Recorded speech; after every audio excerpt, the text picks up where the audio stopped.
ಭಿನ್ನಮತ ಶಮನಕ್ಕೆ ಕೈ ಮುಖಂಡರ ಕಸರತ್ತು ಮುಂದುವರೆದಿದೆ. ಮುದ್ದಹನುಮೇಗೌಡ ನಾಮಪತ್ರವನ್ನ ಹಿಂತೆಗೆದುಕೊಳ್ಳಲು ಕಾಂಗ್ರೆಸ್ ಮುಖಂಡರು ಇನ್ನಿಲ್ಲದ ಸರ್ಕಸ್ ಅನ್ನ ನಡೆಸ್ತಾ ಇದ್ದಾರೆ. ಮುದ್ದಹನುಮೇಗೌಡ ನಾಮಪತ್ರ ವಾಪಸ್ ಪಡಿತಾರೆ ಅಂತ ಕಾಂಗ್ರೆಸ್ ಮುಖಂಡರು ವಿಶ್ವಾಸವನ್ನ ವ್ಯಕ್ತಪಡಿಸಿದ್ದಾರೆ. ಖಂಡಿತ ನಮಗೆ ಅದರ ವಿಶ್ವಾಸ ಇದೆ, ಆಗ್ತದೆ.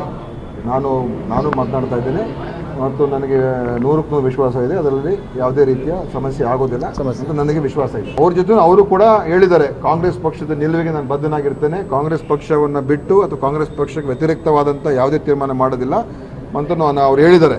ಸೊ ಅದರಿಂದ ನಿನ್ನೆನೂ ಕೂಡ ನನ್ನ ಬಂದು ಮಾತನಾಡಿಸಿ ಹೋಗಿದ್ದಾರೆ. ಖಂಡಿತವಾಗಿ ಅದನ್ನು ನಿವಾರಣೆ ಮಾಡ್ತೀವಿ. ಈಗಾಗಲೇ ನಾನು ಮುದ್ದಹನುಮೇಗೌಡರ ಜೊತೆಯಲ್ಲಿ ಮಾತನಾಡಿದ್ದೇನೆ, ನಮ್ಮ ಹೈಕಮಾಂಡ್ನವ್ರಿಗೂ ತಿಳಿಸಿದ್ದೇನೆ, ಅವರು ಕೂಡ ಮಾತಾಡ್ತಾರೆ. ನನಗೆ ವಿಶ್ವಾಸ ಇದೆ, ಮುದ್ದಹನುಮೇಗೌಡರು ಒಬ್ಬ ಸಜ್ಜನ ರಾಜಕಾರಣಿಯಾಗಿ ಖಂಡಿತವಾಗಿ ಅವರು ವಾಪಸ್ ತಗೊಳ್ತಾರೆ in the larger interest to defeat BJP. ಅದಕ್ಕೋಸ್ಕರ ನನಗೆ ವಿಶ್ವಾಸ ಇದೆ.